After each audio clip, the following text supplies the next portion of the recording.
కృష్ణా జిల్లా అవనిగడ్డ ఒకప్పటి Telugu Desam party MLA ప్రస్తుత జనసేన పార్టీ అభ్యర్థిగా నిలుచున్న మండలి బుద్ధ ప్రసాద్ గారితో మా రిపోర్టర్ శ్రీనివాస్ ముఖాముఖి. అందరికీ నమస్కారం. ఏపీ ఎలక్షన్ షెడ్యూల్ విడుదలైన సంగతి మీ అందరికీ తెలిసిందే. ఎంతో ఉత్కంఠ రేపిన అవనిగడ్డ సీటు చివరి క్షణం వరకు ఎవరికి వస్తుందో అని ఎన్నో అనుమానాల మధ్యన మండలి బుద్ధప్రసాద్ గారికి సీటు రావడం జరిగింది. మన పక్కన సార్ ఉన్నారు. రేపు ఎలక్షన్లో గెలిచిన తర్వాత అవనిగడ్డ నియోజకవర్గానికి ఏమేమి అభివృద్ధి చేస్తారు సార్ మాటలో నిందాం. సార్ నమస్కారం. నమస్కారం అండి. సార్ ముందుగా మీకు శుభాకాంక్షలు సార్. జనసేన తరపు నుంచి మీకు సీట్ వచ్చింది. సార్ చెప్పండి సార్, మొన్నటి వరకు టీడీపీలో ఉన్న మీరు సడన్గా జనసేనకి వెళ్ళి సీట్ ఆశించారు, మీరు ఎలా ఫీల్ అవుతున్నారు సార్?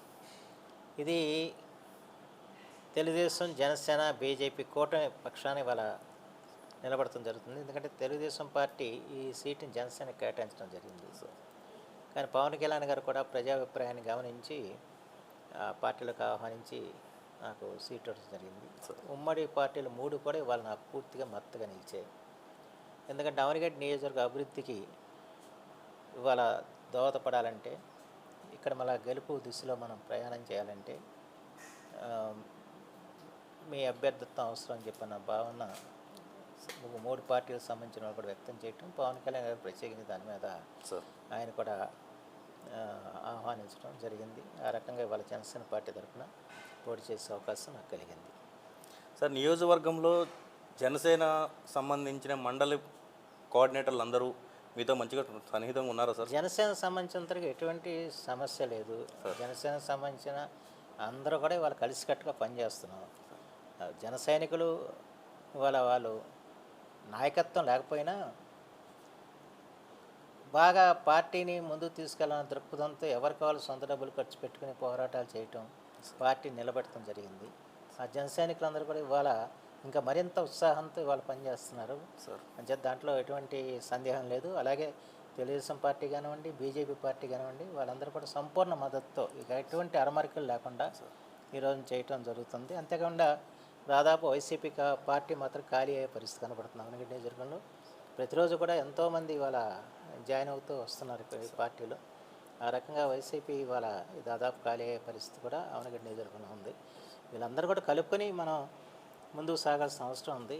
ఎందుకంటే నియోజకవర్గ అభివృద్ధి ధ్యేయంగా ఇవాళ అందరూ కలిసికట్టుగా పనిచేయాల్సిన ఆవశ్యకతని అందరూ కూడా గమనించారని చెప్పి నేను భావిస్తున్నాను.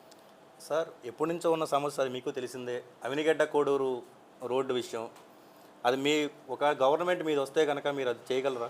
అంటే ఇప్పటికే రోడ్డు ఏదో ప్రారంభించారు, ఎలక్షన్ వస్తుంది కనుక. ఆయన ఏమన్నా అంటే సముద్ర రమేశ్వర గారు నేను రోడ్డు వేయకపోతే నేను ఓటు వేయడానికి కోడూరు రానున్నాడు.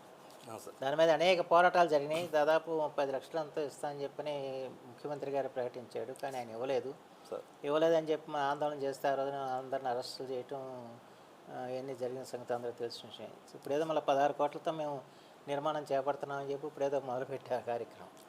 అంచేది ఒకటి కోడూరు రోడ్డునే కాదు, అసలు అవనిగడ్డ నియోజకవర్గంలో ఏ రోడ్డు బాగుందండి? ఏ ఊరు రోడ్డు బాగుంది? అన్ని రోడ్లు కూడా విధ్వంసం ఉన్నాయి. అంతే కోడూరు రోడ్డు గురించి ఎందుకు మాట్లాడుతున్నారంటే మండల హెడ్ క్వార్టర్స్కి వెళ్ళే రోడ్డు కనుక దాని మీద ప్రతి అందరూ మాట్లాడుతున్నారు. అలా కాకుండా వాళ్ళ గ్రామాల్లో ఉన్న రోడ్లు నిజంగా ఎంత దారుణంగా ఉన్నాయో చెప్పడానికి వెళ్ళలేదు. నా ఉద్దేశం దాదాపు 200 కోట్ల రూపాయలు పెడితే తప్ప ఈ రోడ్లన్నీ మళ్ళీ మనం పునర్మించుకునే పరిస్థితి ఉండదు. ఆ రకమైన పరిస్థితి వాళ్ళ ఉంది. అన్ని గ్రామాలు ఏ గ్రామానికి వెళ్ళినా కూడా వాళ్ళ పిల్లనవ్వటానికి మాగా ముందుకు రావట్లేదండి ఈ రోడ్లు చూసి అని చెప్పన్న భావన ప్రతి ఒక్కరు వ్యక్తం చేస్తూ వచ్చారు. అంచేత ఒక్క రోడ్డుని కాదు, అన్ని రోడ్లు కూడా మనం పునర్నిర్మాణం చేయించాల్సిన బాధ్యత వాళ్ళ ఉంది. ఆ బాధ్యత నిర్వహణలో తప్పనిసరిగా మేము కృతకృత్యులు అవుతామని చెప్పి నమ్మకం నాకు. రేపు పొద్దున మీరు గెలిచిన తర్వాత అది ఎక్స్పెక్ట్ చేయొచ్చా సార్? రోడ్డు విషయంలో ఖచ్చితంగా చేయాలి. ఒక రోడ్డు కాదు కదా, మీరు కోడి రోడ్డు గురించి అన్నారు. కోడి రోడ్డు కాదు, ఏ రోడ్డు బాగుంది, ఏ ఊరు రోడ్డు బాగుంది చెప్పండి. పలానా రోడ్డు బాగుంది, పలానా రోడ్డు బాగోలేదని చెప్పండి నాకు. అదే సార్, నేనేదో అప్పుడు చివరిగా నేను వేసిన రోడ్లు మాత్రం ఒకటి, ఏదో నాకు తెలిసిన సంగమేశ్వరం రోడ్డు ఒకటి, అలాగే మెరకనపల్లి రోడ్డు ఒకటి, ఈ 2 రోడ్లు మాత్రం బాగున్నాయి. మిగతా రోడ్లన్నీ వాళ్ళ విధ్వంసం అయిపోయిన పరిస్థితి ఉంది.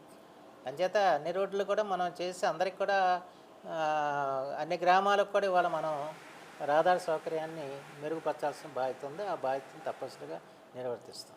Thank you sir. ఇదండి మండలి బుద్ధప్రసాద్ గారి మాటల్లో మనం విన్నాం. సార్ అలాగే మెజార్టీతో గెలిచి అసెంబ్లీకి వెళ్ళాలని కోరుకుంటున్నాం. నమస్తే. మీ Srinivas, cameraman Bhanu, signing off. Thank you. Sir తెలుసుకొని చెప్తా, ఒక టైం ఇస్తే వెళ్తాను, లేదంటే మళ్ళీ తర్వాత కలుస్తాను. నెక్స్ట్ పైన సార్